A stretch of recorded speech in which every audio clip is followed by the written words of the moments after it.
you have fried rice, you have jollof rice, you have coconut rice, you have white rice, all sorts of rice. Then you have moi moi, you have puff puff, you have meat pie, you have... Hey guys, how is everyone? I feel so very excited to be back here on this channel to talk about all of the strange, odd, weird things that I find within other cultures. I live here in the Netherlands, somewhere close to Amsterdam, together with my husband and beautiful little baby boy. We are not from here originally. We have lived here for about 2 decades, but we still get confronted with so many things that will feel like, oh my god, this is strange. And one of those things is the fact that when you visit a Dutch person's home, make sure you eat before you go, or even a party. And that is another thing that I find really crazy. I understand when you visit someone's home that they might not serve you food, but when you visit a Dutch party, chances are you're not going to eat. There is not going to be food there. And I find it really crazy. And that really, look, not crazy in a bad way. I mean, there are different cultures and different strokes for different folks the same.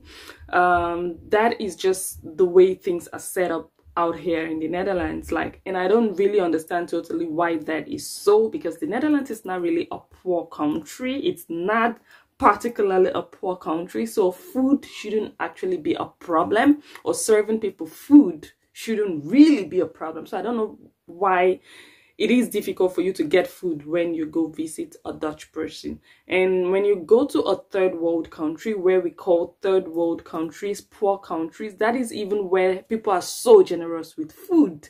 And that is really the irony of the whole thing, because here in the Netherlands you have surplus of food. You can go to the supermarket and you're swimming in food. But in other places that are not really well to do, that people have to really struggle, whatever little thing they have, they still want to share with visitors, especially when you come to visit them. So that is really a difference in culture and beliefs. So I'm going to break it down here. So I am African, as you can see, as you can tell.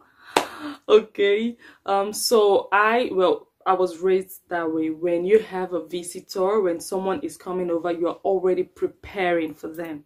They do not have to tell you that they are going to eat. They do not, you guys are not even going to talk about food, because food is just a natural element.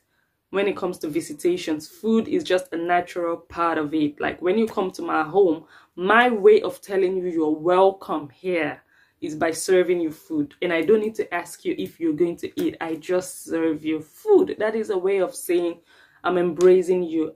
This is a warm welcome to you, you know. But here in the Netherlands, hey, be warned. You're going to visit a Dutch person. Make sure you eat very well in your house before going. Otherwise, you're going to stay hungry. And there is not going to be food. They're not going to serve you food. Unless there is an exception to that rule. Unless when you were making an appointment to go over to that place, you guys have already agreed that, okay, you're coming over for dinner. Or you're coming over for lunch. And when that arrangement and agreement is already there, when you're going there, be prepared that you're going to get a very small portion of dinner, a small portion. Like Africans eat in large quantities, yeah? So when you go to a Dutch person's house, you're going to get really a small portion. You can't be asking for part two. When they give you something and you're not satisfied, just keep quiet, because I don't think you're going to be asking for part two. Because when they cook for 4 people, they cook for 4 people. So you cannot be asking for another person's portion. If you eat 2 portions, that means someone else is going to go without food. When a Dutch person is expecting 3 visitors, they measure 1 cup of rice for 1 person. 4 people are coming, 4 cups of rice. So you're going to get that portion.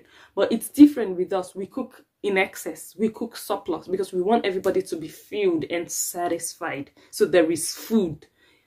Even if you don't tell me you're coming for dinner, we don't even talk about food. Do you understand?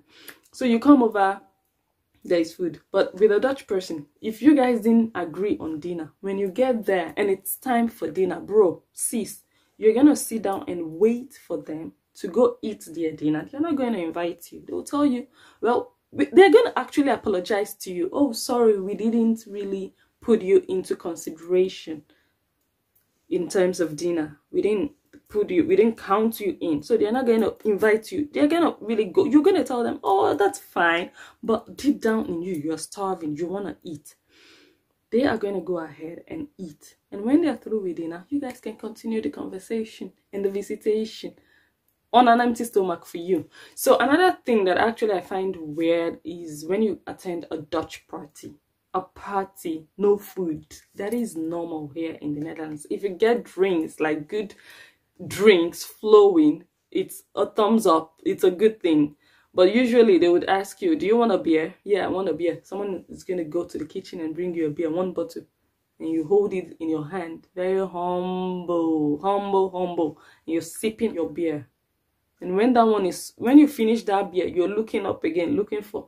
But with our culture, the drinks are just there. You just go get them. Of course, there might be someone there at the bar coordinating the drinks, but nobody's going to be stingy, and it's a tough call. I know it's a tough call, but it is really what it is. Like, you go to a Dutch party, they would serve you cheese. They have this blocks of cheese. I don't know how it's called in English.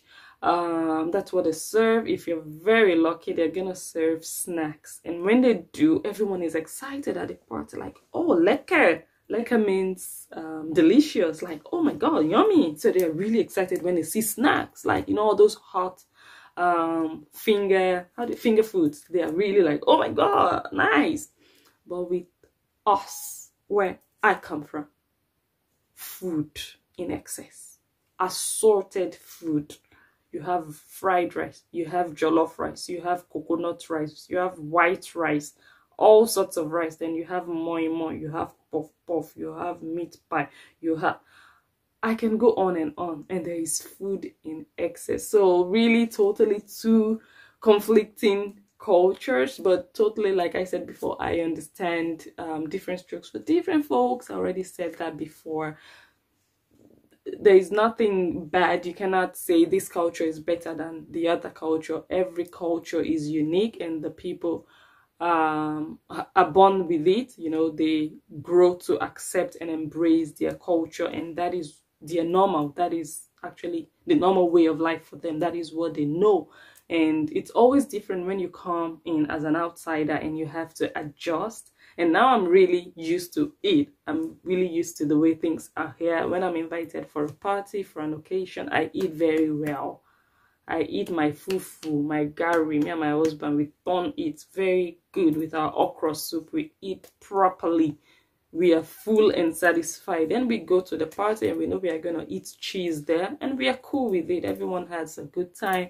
Everyone goes home. We still go home and go and eat again before we go to bed. But when we are going to, you know, African parties, we might eat lightly. We might eat at home, but we know for sure that when we get there, there's going to be food. Do you understand? And another thing is, when you visit someone and they're asking you if you'd like to eat, like, I know that sometimes I am also like having that bad habit now. When my friends come over and I'm like, oh, what should I give you? No, just give what you have. It's up to them to say, oh no, I don't want, or do you know, it's just our love language. It's just the way we are set up. Okay, so no hate. Let me know what you guys think. Let me know also other things that you find strange about the culture of where you are living. And I'm not really asking only those that have migrated from one country to the other, but even if you have migrated to one village to another village, from one community, local area to another urban area, you know, just drop me your comments, whatever it is that you find strange about the new place that you have moved to. Let me know in the comment section down below. Do not forget to also give this video a like if you did enjoy it. I would also like to ask you to subscribe to my channel if you haven't already. For more videos like this, turn on the notification bell so that you can be notified every single time I upload a new video, and I upload new videos every single week. I would love to catch you again on my next one. Bye.